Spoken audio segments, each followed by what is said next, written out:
Hi అండి. ఈరోజు పావు కిలో పైనాపిల్ పేస్ట్రీ కోసం బేస్ రెడీ చేస్తున్నాననమాట. చాలా ఫ్లఫీగా అలాగే స్పాంజీగా కూడా వస్తుంది. వీడియో స్టార్ట్ చేద్దాం. దీనికోసం ఫస్ట్ వచ్చేసి ఒక పావు స్పూన్ వరకు కేక్ జెల్ తీసుకుంటున్నాను. అలాగే పావు కిలో కాబట్టి 1 ఎగ్ అయితే సరిపోతుంది. ఈ కేక్ జెల్ కంప్లీట్‌గా ఎగ్‌లో మిక్స్ అయ్యేదాకా మనం బీట్ చేసుకోవాలి. అంటే ఈ కేక్ జెల్ ఎగ్‌తో కలిసి మంచి ఫోమీ టెక్స్చర్ అయితే వస్తుంది. ఇలా ఫోమ్ బాగా వచ్చేలాగా మనం బీట్ చేసుకోవాలి. జస్ట్ ఒక 2 మినిట్స్ వరకు బీట్ చేసుకుంటే సరిపోతుంది. దెన్ నెక్స్ట్ వచ్చేసి పావు కప్పు వరకు షుగర్ పౌడర్ తీసుకుంటున్నాను. ఈ షుగర్ పౌడర్ కూడా లెవెల్‌లో తీసుకొని 2 బ్యాచెస్ లాగా మనం యాడ్ చేసుకొని పేల్ కలర్ వచ్చేలాగా మిక్స్ చేసుకోవాలి. అంటే హాఫ్ వైట్ కలర్ వస్తుంది కదా, ఆ కలర్‌లో వచ్చే వరకు బీట్ చేసుకుంటే సరిపోతుంది. డ్రై ఇంగ్రీడియంట్స్ కోసం ఒక పావు కప్పు వరకు మైదా, అలాగే ఒక పావు స్పూన్ వరకు బేకింగ్ పౌడర్ కూడా తీసుకొని జల్లించుకోవాలి.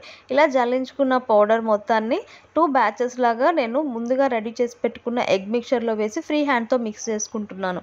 ఇలా ఫ్రీ హ్యాండ్‌తో మిక్స్ చేసుకోవటం వల్ల ఏమవుతుందంటే మనకి ఫామ్ అయిన ఎయిర్ బబుల్స్ అనేవి మిస్ అవ్వకుండా ఉంటాయి. దెన్ నెక్స్ట్ వచ్చేసి 2 డ్రాప్స్ వరకు వెనిల్లా ఎసెన్స్, అలాగే ఒక పావు స్పూన్ వరకు పైనాపిల్ ఎసెన్స్ కూడా వేసి ఒకసారి మిక్స్ చేసుకుంటున్నాను. ఇక్కడ 3 ఇంచెస్ గిన్నెలో వచ్చేసి బేక్ చేస్తున్నాను. ఈ గిన్నెకి ఆయిల్ మొత్తాన్ని గ్రీస్ చేసి అడుగున బటర్ పేపర్ వేసి ముందుగా రెడీ చేసి పెట్టుకున్న బ్యాటర్ మొత్తాన్ని బౌల్లో వేసి ఒకసారి ట్యాప్ చేసి నేను ముందుగా ప్రీ హీట్ చేసి పెట్టుకున్న కుక్కర్లో పెట్టేసి బేక్ చేస్తున్నాను. ఈ బేకింగ్ టైం వచ్చేసి జస్ట్ 25 మినిట్స్లో మనకి కేక్ అనేది పర్ఫెక్ట్గా రెడీ అయిపోతుంది. అలాగే ఈ కేక్ బేక్ చేసుకున్న కుక్కర్కి వచ్చేసి వైర్ అలాగే విజిల్ కూడా తీసేసి మనం మీడియం ఫ్లేమ్లో పెట్టుకొని బేక్ చేసుకోవాలి. చూసారు కదా, పైన కూడా మంచి కలర్ తోటి రెడీ అయిపోయింది.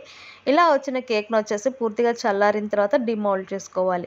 ఇలా సైడ్ స్క్రాప్ చేసేసి బోర్లేసి ఒక్కసారి ట్యాప్ చేయగానే కేక్ మొత్తం బయటకు వచ్చేస్తుంది. చూసారు కదా, మంచి స్పంజీగా కేక్ అయితే రెడీ అయిపోయిందండి. ఈ కేక్ని మనం ఈజీగా బేస్గా యూజ్ చేసుకోవచ్చు. సో ఈ వీడియో వచ్చేసి ఇంతే అండి. ఈ వీడియో మీకు నచ్చినట్లయితే లైక్ చేయండి, షేర్ చేయండి, కామెంట్ చేయండి. అలాగే మీరు నా ఛానల్కి మొదటిసారిగా వచ్చింటే సబ్స్క్రైబ్ కూడా చేయండి. మళ్ళీ నేను మిమ్మల్ని నా నెక్స్ట్ వీడియోలో మీట్ అవుతాను. అంతవరకు బాయ్.